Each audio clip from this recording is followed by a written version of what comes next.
Hello friends, my name is Ramasu. Today we shall discuss about topic the stakeholder analysis. Friend, today's topic is very interesting, especially if you have interest in project management or you are planning to give exam or PMP in near future. So let's just start, friend. First of all, I would request to please subscribe to my YouTube channel and click on the bell option as well so that my new videos can reach to you, and also you can follow me on the Facebook page as well. Basically, friend, whenever we talk about stakeholder analysis, basically we are talking about a person who has interest in a project in terms of positive or negative. So a person who has interest in project, basically analyzing that person is basically called as stakeholder analysis. Basically, whenever we are initiating a project, many persons from customer side, from vendor side, basically they are involving in the project. Now why they are involving in the project? Because they have some interest, they have some they want some power, they want some influence, they have some impact. So due to certain reason they are involving in the project, because they have some interest, they want something uh, positively or negatively from the project. Due to that reason they are involving. So now first of all we have to understand what does it mean by positive and negative. Basically, like if you are implementing a new application, for example software application, so the positive stakeholders are those who want that project should be completed successfully. Why? Because if project successfully completed, so they will have a new application, and the manual work will reduce, and the procedures will become automated, so that their the quality of work will enhance. So these are the positive stakeholders who want that project should be completed successfully. There are some negative stakeholders as well, because they are thinking that if that application will become successfully implemented, so their previous application legacy system will be removed, the manual work will be removed, and maybe their jobs will be in danger if that application will become successful. So they don't want that the project should be completed successfully. So they are called as negative stakeholders. Secondly, there are two types of stakeholder. One is the external stakeholder and the second is the internal stakeholder. External stakeholders are those who are outside to your organization. For example, you are implementing a project, so the CEO from the customer side, the functional manager from the customer side, the executives from the customer side, basically they are the external stakeholders. Internal stakeholders are those which are from your own organization, like the project manager, project coordinator, for example the QA manager, the deployment manager, etc. So these are the internal stakeholder. Now friend, it is very important that to analyze the stakeholders properly, because if you can analyze the stakeholder properly, you can be successful in the implementation of a project. Now actually, what does it mean by analysis? Basically, we are analyzing the interest, the influence, the impact of the stakeholders. So basically we are identifying the stakeholders with their level of participation, interest, influence, impact, and actually what are their expectations. So after analyzing, we group them into their category properly. Now what I actually when we talk about a stake, what actually does it mean by stake? Actually, stake means basically first thing is the ownership. For example, let's suppose you are for example in particular area a new pool is going to be built.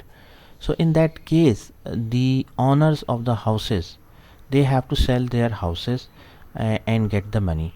So basically they are compromising their ownership, their houses. So that means they have the interest, they have basically their stake of property actually.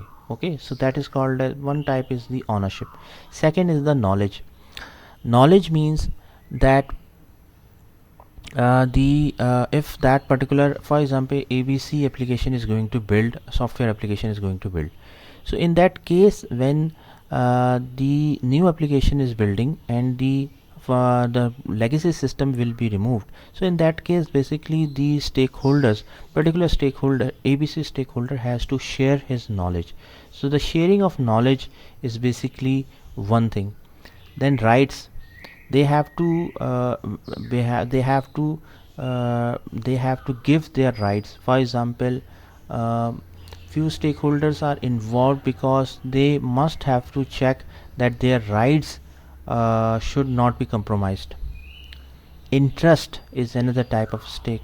Interest means that they are thinking that what advantages, what information they will get from the stake.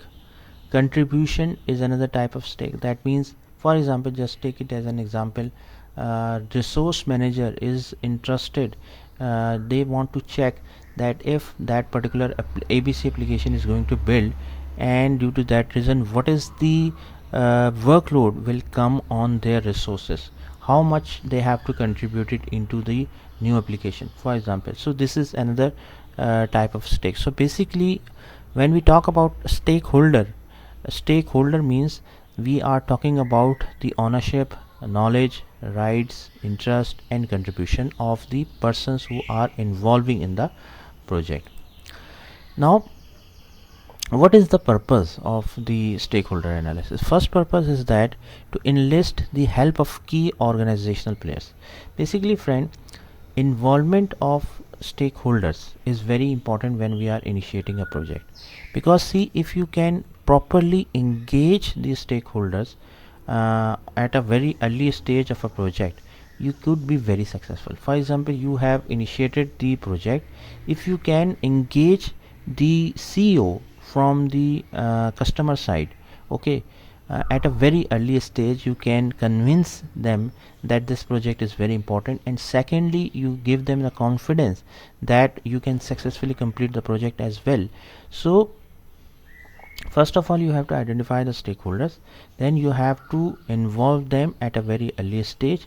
The key organizational players like CEO, CTO, the CIO, etc. So they are the key organizational player. Why? Because they are the decision maker.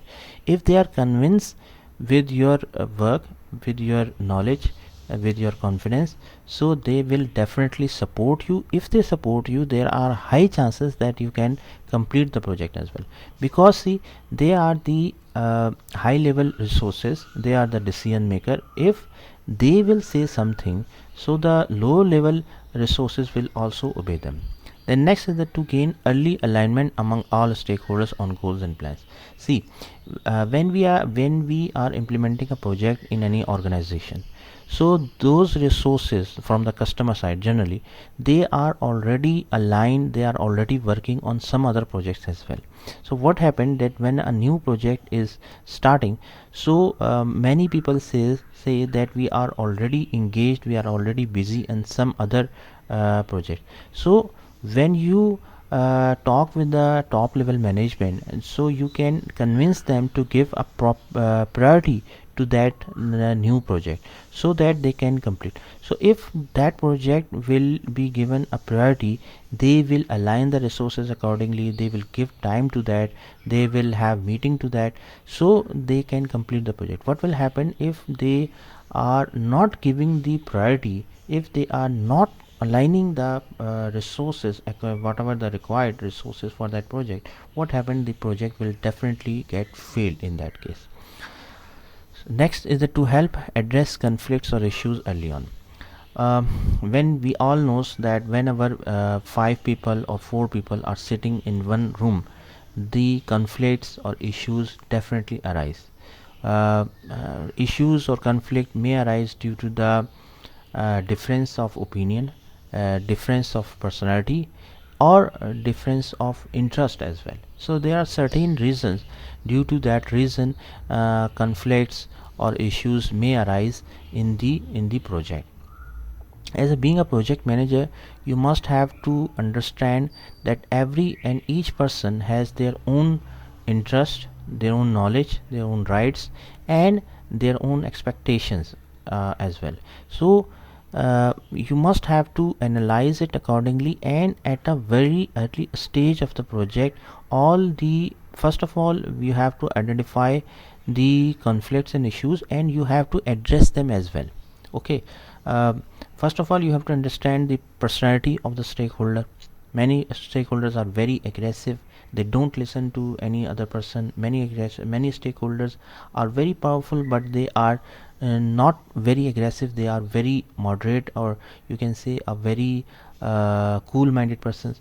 So being a project manager, you must have to understand the personality of the stakeholders and address the conflicts or issues at a very early stage of a project. See, if you identify the stakeholder at a very early stage of the project, you can address their concerns at very early stage. If you miss that stakeholder at a very early stage, what happened, that particular stakeholder will definitely identify at some later stage, and when he identify, he will create problems, create issues, or change request in your project. And being a project manager, you have to handle that. So it is very important to identify all the stakeholders and their conflicts, issues, expectations, and requirements at a very early stage. Now, when the analysis of stakeholder is completed, you can make a power interest grid. Now, what does it mean? You can say on horizontal axis, or on the horizontal axis you can plot the interest, and on the y-axis or vertical axis you can plot the power. Okay. So what you can do, you can, like for example, you can use Microsoft Excel to make this graph easily. Identify the stakeholder, okay, and with respect to their power or interest, okay, you can just make an Excel sheet in which you mention the stakeholder. The you can make one column power and one column interest. Okay. So one see, if the stakeholder has low power and low interest, you just have to monitor them. Monitor them means then just see what he wants to say, what are their interests, just monitor their expectations or requirement. Okay. Then if the stakeholder has the high power and the interest is low, so that means you have to keep satisfied them. Satisfied means that you have to listen them, whatever the issues they are mentioning, you have to address them. If there is any meeting required, you have to conduct them. Basically you have to satisfy them. Then if a stakeholder is very high, okay, and power is also very high, interest is very high and power is also, so you have to keep inform them. Keep informed means, for example, you can say, for example, CEO of the company, you have to inform them. By informing means that you have to send the status reports to them, you have to send the status reports, minutes of the meeting, the status emails, etc. So basically you have to inform them that what is the status of the project, how it is going, either it is as per the requirement, whatever the issues are there. So basically you are informing them. Next is the, if the so this one is basically, this one is the power is low and the interest is high. This one is basically power is high and interest is also very high. So manage it closely. Manage it closely means that you have to give special special attention to those stakeholders which are having high power, which are having high interest. These stakeholders are very important for you, because see, they are the make or break stakeholder. Like for example, the CI of the company, they have very much interested that your project and that the project should be completed successfully, and because they are high power and they have interest as well, so if they say something, for example, they say that meeting is required tomorrow, so we all knows that no one can say no to the CI of the company, everyone would be available. If CI of the company say that this project is not going successful, this project is not fulfilling our requirement, so all knows that this is the basically this is the last word.